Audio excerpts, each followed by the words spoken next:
So I am very passionate about final dungeons in video games, especially in Final Fantasy. I think it's one of the most underrated forms of storytelling.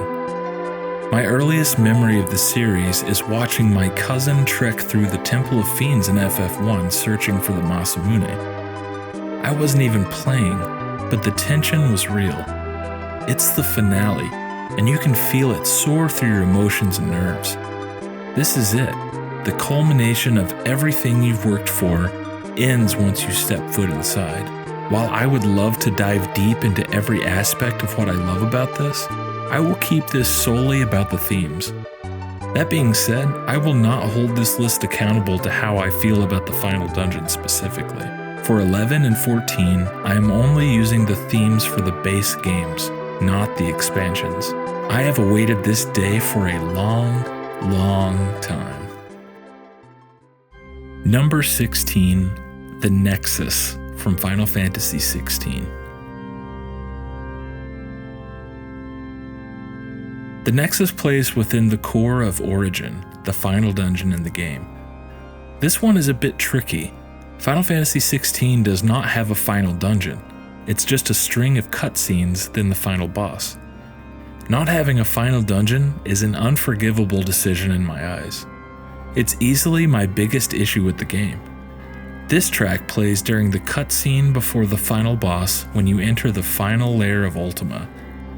I think it's fine. I know I'm letting my bitterness leak into my thoughts here, and I'm trying my best to separate the theme from the bad decision. The organ is effective enough, and it's an interesting motif on Logos, one of the final boss themes.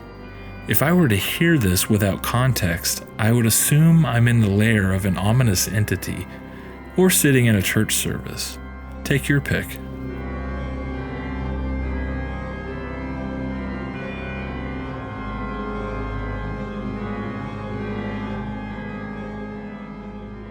Number 15, Judgment Day from Final Fantasy VII.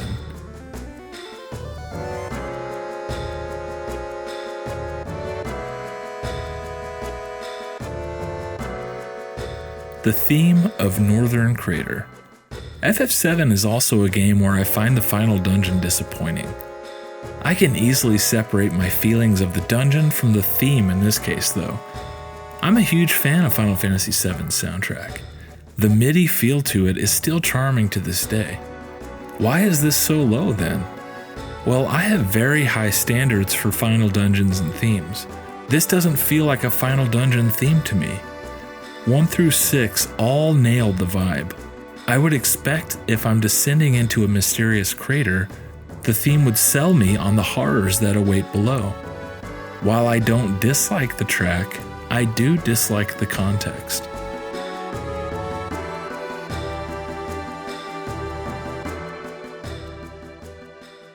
Number 14, Prelude to the Void and In Search of Light from Final Fantasy V.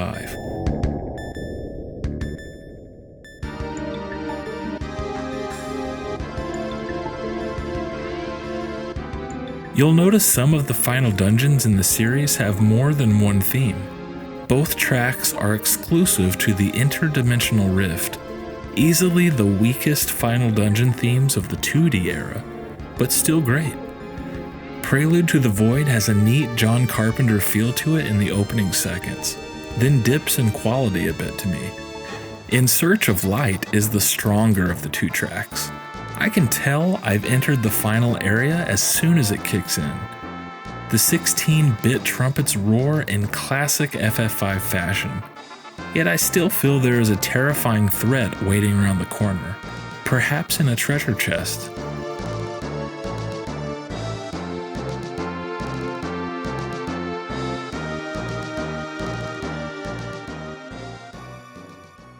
Number 13, Pursuit and Twilight from Final Fantasy X.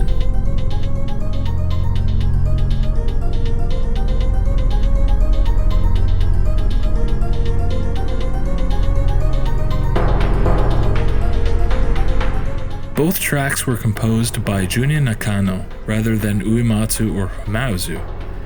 Interestingly, neither track is exclusive to the final dungeon of Inside Sin. I always prefer it when the final dungeon has its own exclusive theme, but it's okay. I do like both tracks, but I feel a little ripped off due to the decision to recycle them here. I will sound like a complete hypocrite further down the list, don't worry. I will say this, Twilight playing as you find your way through the Tower of the Dead leading up to the final boss gauntlet is a competent mood setter. If I'm still in the mood during that gauntlet, well, that will have to be discussed another day.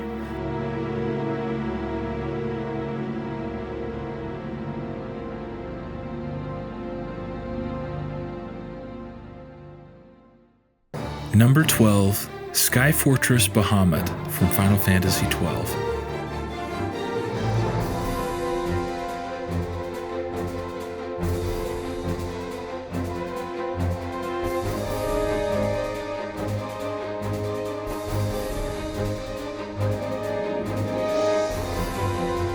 Composed by Hitoshi Sakimoto, this track plays aboard the final dungeon Sky Fortress Bahamut.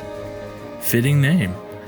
Anyway, I love this track. Final Fantasy XII is a purely energetic experience. Sakimoto's orchestrations do contrast Uematsu's melodic wonder, but it's perfect for FF12. Sadly, you barely get to hear it because it exists in a terrible final dungeon. It is essentially 2 rooms, then onto the final boss. I'm guessing this decision was made to help the pacing, given we just completed a 100-floor dungeon. It's such a shame, because I'm totally feeling it. Let it breathe. Let us enjoy Sakimoto's composition, dungeon designers. I am keeping my promise though. It is number 12 based on my enjoyment of the track itself, not the dungeon it's tied to.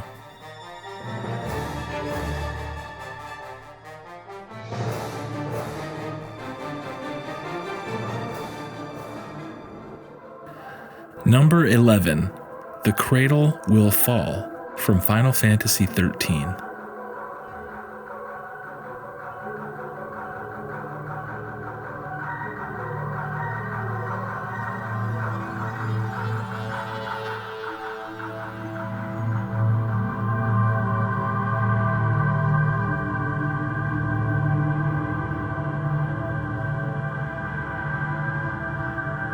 The Cradle Will Fall, composed by Masashi Hamauzu, is the theme for Orphan's Cradle. I mentioned John Carpenter in my FF5 section.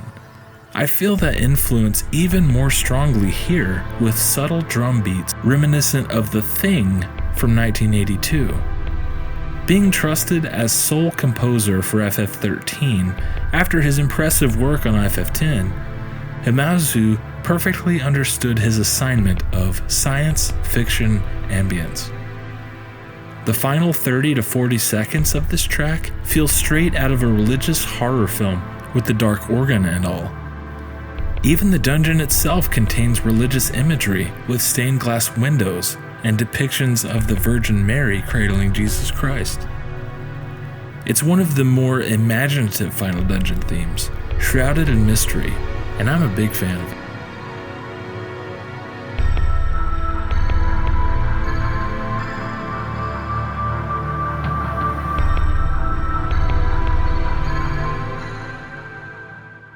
Number 10, The Castle from Final Fantasy VIII.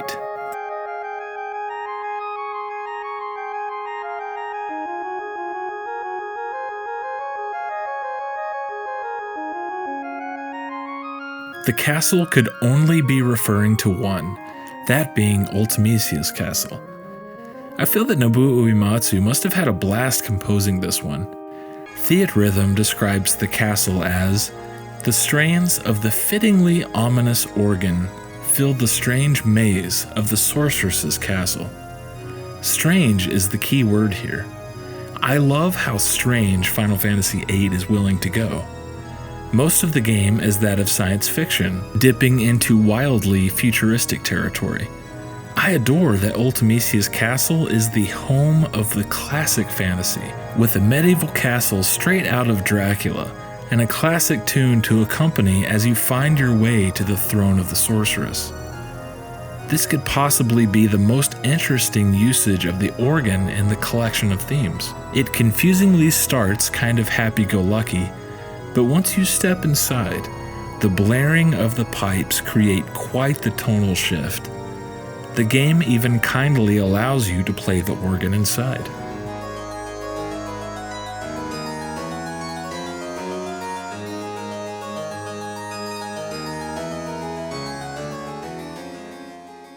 Number 9, Somnus and Insomnia Ablaze from Final Fantasy XV.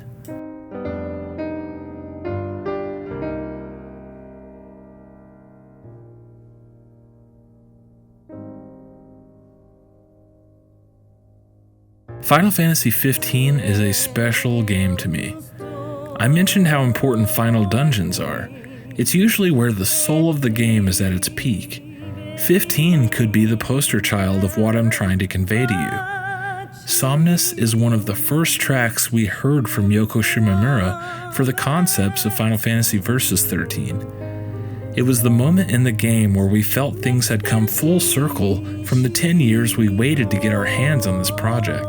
Fitting, this track would play during the homecoming after 10 years had passed in the game. I can't tell you how emotional I feel as I wander the ruined streets of Insomnia, while the melancholic Somnus graces our ears. It even plays during battles. I love it when games do this. This was the only final dungeon theme of the base game, but when the Royal Edition was released, Insomnia's map had been greatly expanded, adding more territory and bosses to encounter. Insomnia Ablaze became the updated theme for this expanded portion. It's a rendition of Somnus, but it adds a bit more intensity and urgency, as your surroundings are ablaze. I love both tracks, and they work perfectly together to drive the game's finale home.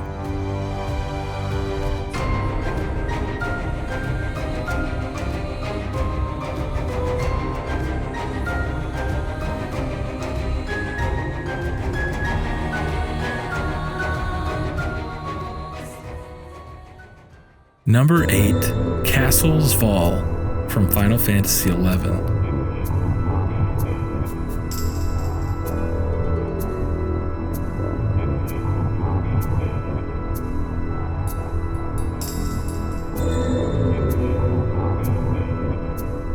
If you haven't played Final Fantasy XI, I'd recommend it alone for the final dungeon experience with Castle's Fall, composed by Naoshi Mizuta.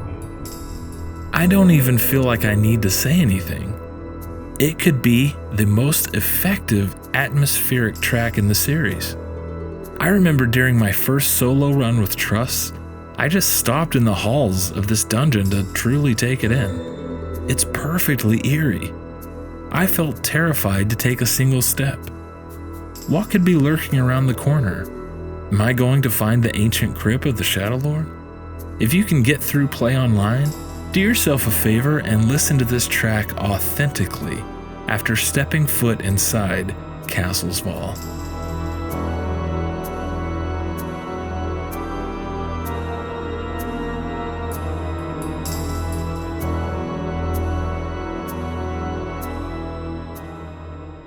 Number 7, Penitus from Final Fantasy XIV: A Realm Reborn.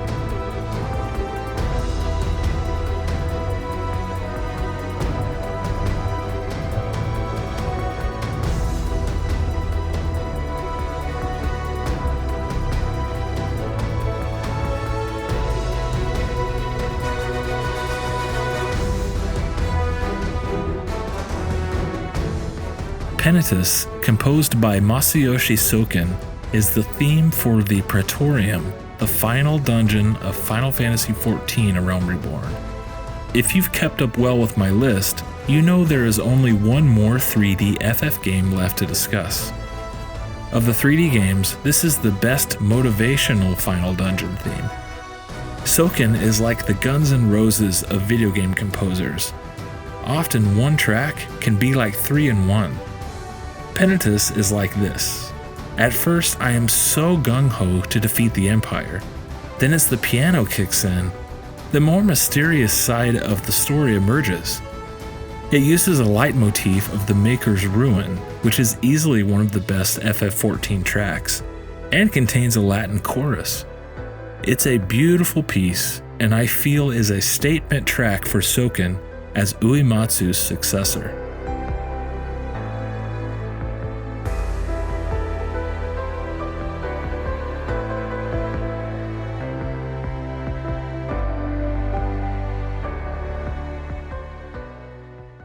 Number 6, Memoria from Final Fantasy IX.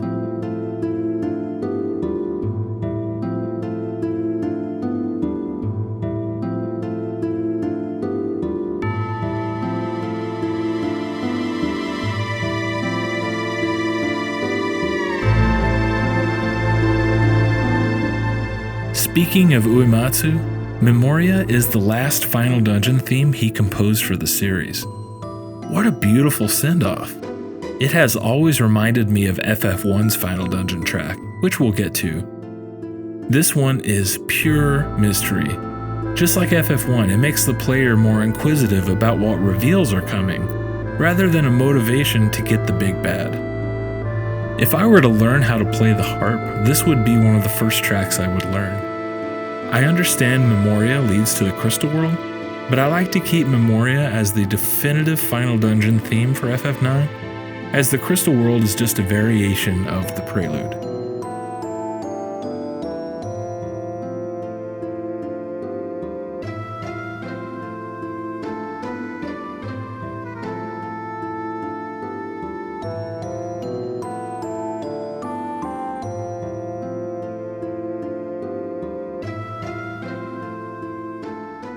Number 5, Castle Pandemonium from Final Fantasy II.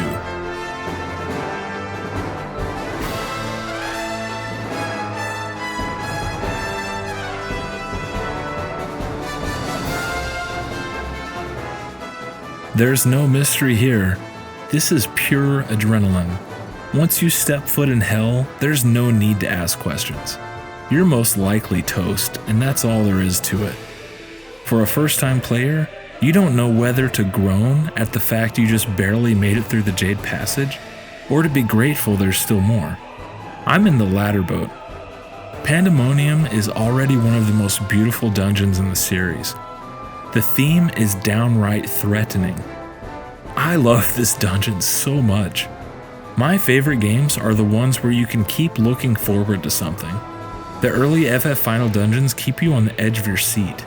Welcome to hell, but enjoy the tunes.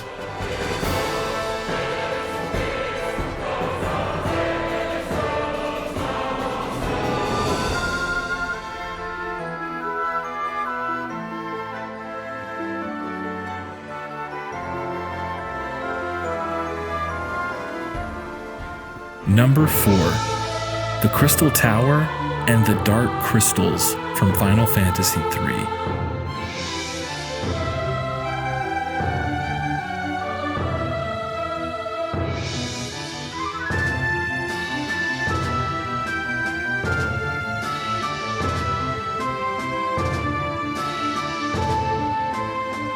I'm not done praising the early final dungeons. In fact, I'm just getting started. Themes aside, the Crystal Tower is my favorite final dungeon in the series. How can your blood not pump during this? You've probably noticed I've discussed 2 types of final dungeon themes, the motivator and the feeler. The Crystal Tower is the motivator. The Dark Crystals is the feeler, and it's my favorite track in the game. This, of course, plays once you have entered the world of darkness to confront the Cloud of Darkness. Both themes are originally composed by Nobuo Uematsu, but later remade by Masayoshi Soken for Final Fantasy XIV.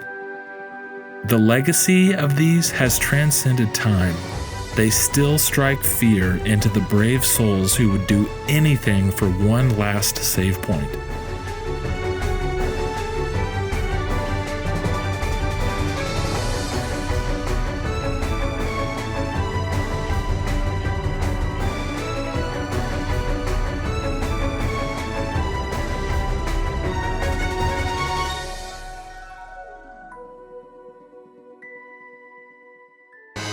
Number 3, The Red Wings and Within the Giant from Final Fantasy IV.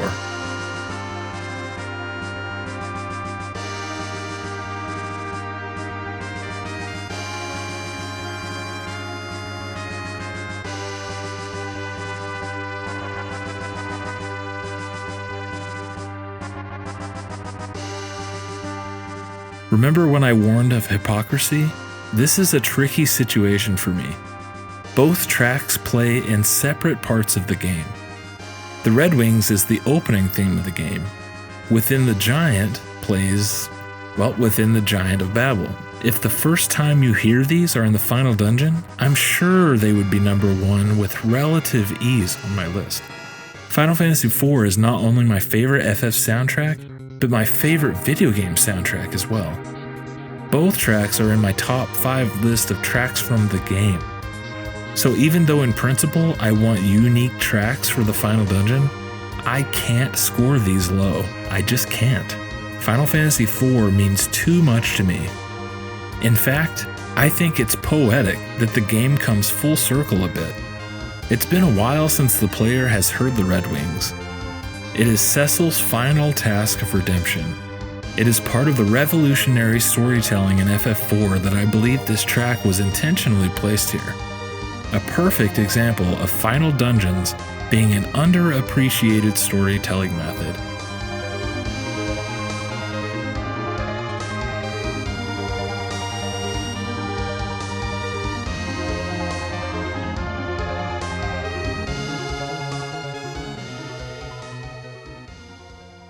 Number 2, Sunken Shrine from Final Fantasy.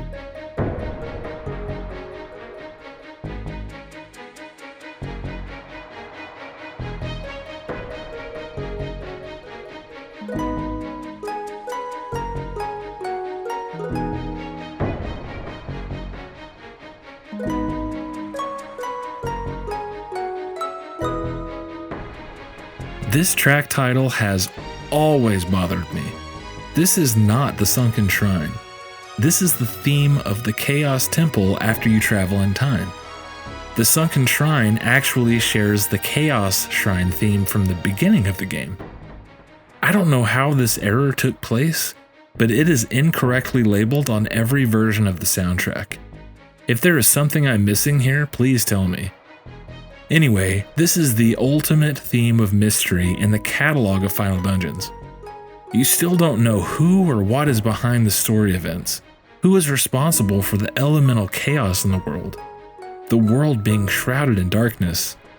The questions keep stacking as you dive deeper into the dungeon, facing off against fiends you thought you destroyed.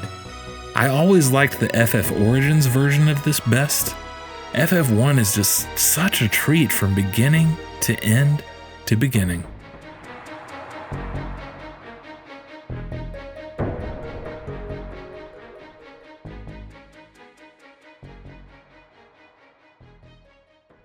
Number 1, Kefka's Tower from Final Fantasy VI.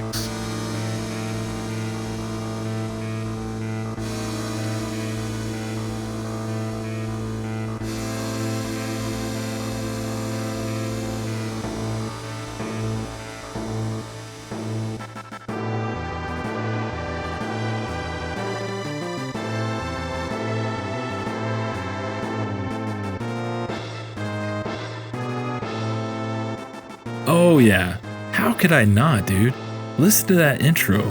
From the moment you land inside the Junkyard Tower of Magitek to the moment the screen says the end, Final Fantasy VI is perfectly executed.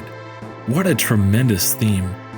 While Sunken Shrine is the best of the mysterious themes, this is the Mac Daddy of motivation.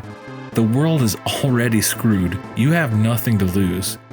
It's as if the music is secretly telling you, hey, Kefka is the most powerful being in this world, I dare you to reach him.